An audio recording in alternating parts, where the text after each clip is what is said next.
Boo! All kinds of critters trying to get ASCs up in here. Hey guys, thanks for tuning in to Making It Work. I'm Jimmy if you haven't been here before. This video is going to be a tool haul video. For some of you guys who like tools, as opposed to clickbait supermodels with big boobs, this video is going to be for the tool haul version. Please disregard any clickbait hot chicks. Let's get into this video. I got Lexivon, I got gray Pneumatic, I got a whole bunch of brands we're going to take a look at today. I'm going to unbox some of these tools for you guys today, go over some of that stuff and tell you what I think about them. You guys let me know if you've tried some of these too. Go ahead and leave a comment below and comment above, comment below, and let me know what you think if you've tried some of these tools I'm picking up here. A lot of these tools I'm buying just to experiment and figure some things out. Some of the tools I buy I've actually needed for a while and just haven't gotten them. But if I want to make tool haul videos for you guys, I need to go ahead and step up and pick up some of these tools I've been wanting for a little while. So that's what I've been doing, just buying a little bit more tools than I normally would. So you guys like and subscribe, leave a comment. I really appreciate it. It helps the channel a lot. It'll help me add content in the future. A line wrench. I also got some security Torx bits or tamper-proof Torx bits. I got some magnetic deep sockets, quarter drive. I got a full set of Gearwrench line wrenches. So I'm going to go ahead and move the camera up close. You guys can get a nice look at these things up close. It's not like a big set of tits, but still pretty nice stuff. You know, it won't give you anywhere near as much trouble as boobs will. Let's get into this. Start opening up some of these tools, see what we got. You guys can see that pretty good. One of the first things I got, the Gearwrench. What's the part number here? 76918. Yeah, I believe it's 76918. It's a line wrench with a flexible head. So if you got to get into a tight spot, you need a little bit of an angle on the wrench, you can adjust it. In one of my earlier videos you might have seen, I think it was a week in the shop a couple weeks ago, I tried to use a Duralast line wrench on a brake line for a wheel cylinder on a Dodge Dakota, and it wouldn't work. It was really cheap. As the Gearwrench, I mean, obviously not going to be quite to the standards of a Snap-on wrench, but this was $25. I don't know what it would cost from Snap-on. I'm not even going to make up a price what Snap-on might charge for it, but I can guarantee it's more than a $25 or $26 Gearwrench. But in any event, the Duralast one spread open, and it wouldn't loosen the fitting. It was pretty rusty. And I ended up using a Snap-on open-end flank drive, and that got the, I think it was 11 millimeter, or no, it was 7/16, 11 millimeter, same difference. But the Snap-on flank drive worked, and the Duralast line wrench was just spreading open and wouldn't do it. So I went ahead and got this Gearwrench to try it next and see if it works. If it lets me down, then I'm going to go get a Snap-on wrench or maybe Tecton or something like that, depending on the price difference and how much Snap-on gets for their version. Another tool I got, the Lexavon tamper-proof bit socket set. I'm going to go ahead and open this up for you guys. I'll show you what it looks like out of the package. I think these are, they're not a very commonly used set, and I'm going to get some with the plastic handle, like a screwdriver style tool, because those you can't over torque and break as easily. But I don't know what happened. I had a set of these, and I don't know what happened to them, honestly. Maybe in the move between toolboxes, someone jacked them out of the shop or something. I don't know. There's not a lot of guys working here, and there's nobody working here I don't trust. But in any event, I don't know where they're at. But I had to borrow some of Joe's tamper sockets, so I went ahead and bought myself another set. Let's go ahead and see what these look like. This is a pretty inexpensive set, obviously. I bought them on Amazon. They are S2 steel, so it tells you right here, I believe, these are lifetime warranty from Lexavon. If you register within the first 90 days, you get a lifetime warranty. I thought these looked pretty good. They're made out of the good material, similar to more expensive brands. They're all tamper-proof. They have the hole in the center. It goes all the way from a T60H, the smallest one being a T8H. That's also tamper-proof. Hopefully you can see that.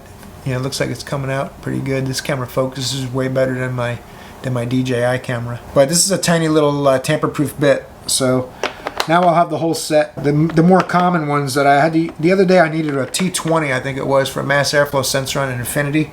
You'll see that in my other in the shop series video. I didn't have the T20 tamper-proof. I had to borrow Joe's. And I hate borrowing tools. I'm usually the guy that lends them out. It's one of my big peeves.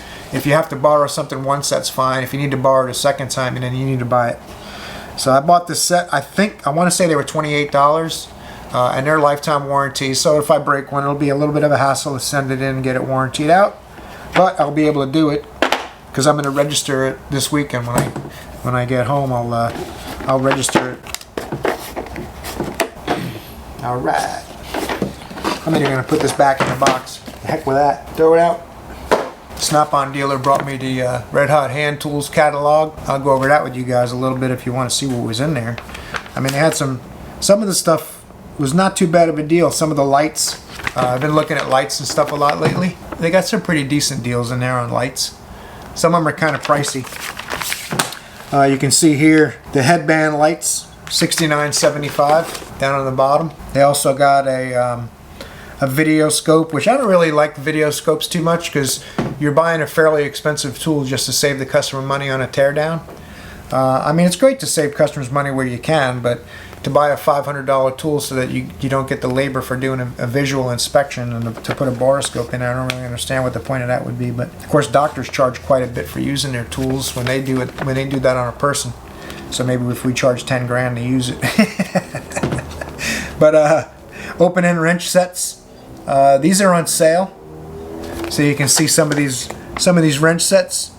$515 for one set, $263 for another set, $232, and this set's $289. So you get a little bit of variety. Open-end wrenches. They got different styles. Snap-on. I haven't seen a lot of Snap-on wrenches with the angled heads on them. Screwdrivers they got on sale. $185 for a set. I think you buy one or the other of these and you get this set for free with this deal. So it's $228 for the one set, $185 for the other set, and you get the set of 4 smaller screwdrivers for free. Kind of pricey, but you know, Snap-on screwdrivers are probably one of the best or among the best in the industry for sure. I'm not sure if they've won competitions on the Torque Test channel or not, but I'm sure they're still pretty close to the top if they don't win. Another light, $219 for a rechargeable work light you can bring with you to the job if you're mobile, or you can just put it underneath the car and point it up while you're working on transmissions and things. You can put it under a hood. You can light your whole work area with that light. He had it on the truck, and it's pretty bright. It's really seriously bright. He's got a shop vac too. I don't see it on here.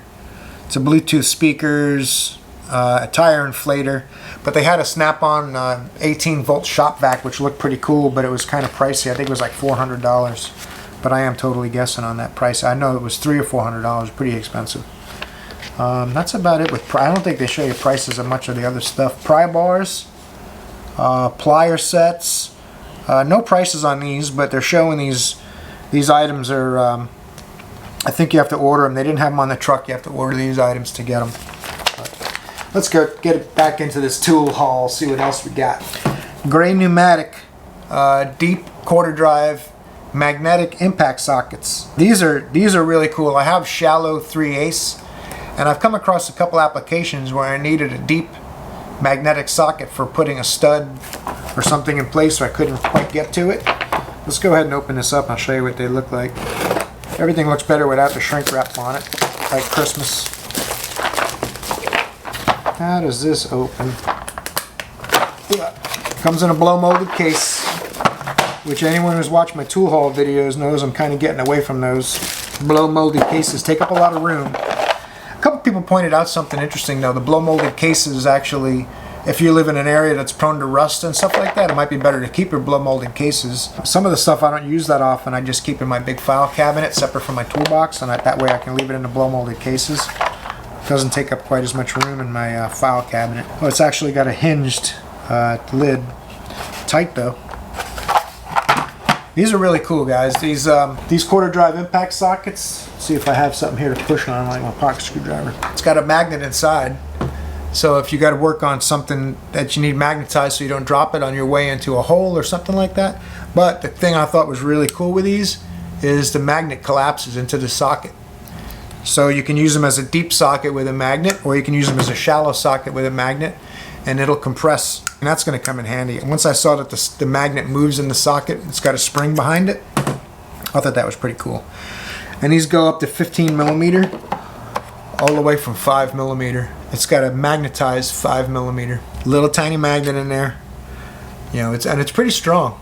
It'll stay on my pocket screwdriver with no help, and it compresses, so you can use it on studs or things in dashboards and all kinds of cool stuff. That's going to come in handy. One of those tools that, you know, you probably don't need to get this first if you're starting a tool collection and you're new to the business of auto repair, but it's definitely something for you more experienced guys. You may want to have something like this. Just, I mean, sometimes you run across these really odd things where some of these unusual tools are going to really save your butt and to save you a bunch of time, help you make money. That's the whole point, right? Let's see here the last item in the tool haul today, the Gearwrench line wrench set. I bought these, I want to say they were like $145, $147. These are metric flare nut wrench. These all have flexible heads on them. Go ahead and cut these open. All flexible heads on them, so they're going to fit into a lot of weird spots. And they go quite large too. It goes up to 21.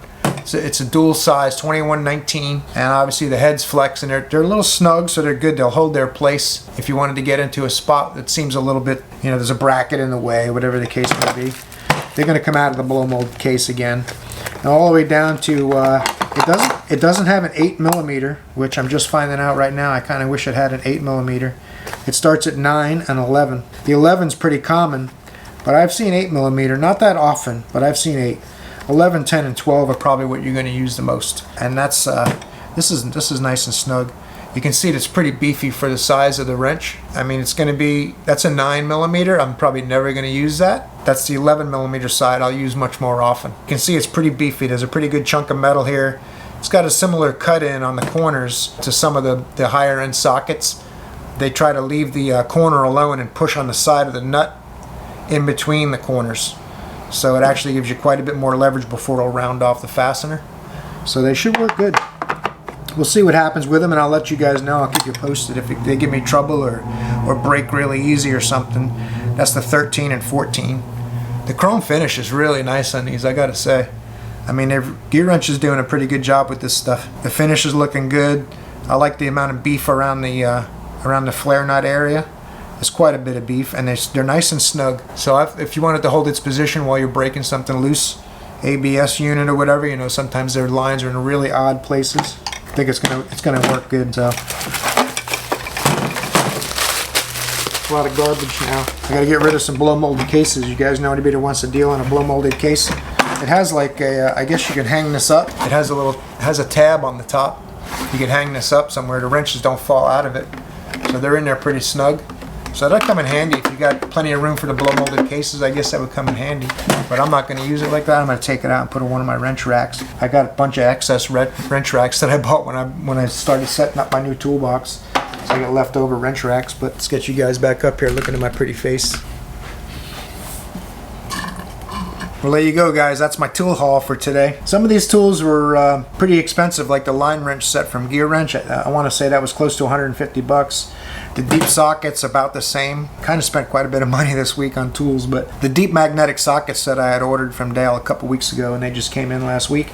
At the same time, I wanted to buy these line wrenches because I've needed some line wrenches a couple times and been without them. Tamper-proof Torx. You know, I borrowed them from Joe once. I won't borrow them a second time. I'd rather buy them. The gray pneumatics come with a sticker too, so you can be aware of that. But I hope you guys weren't looking for girls in this video and you're not disappointed.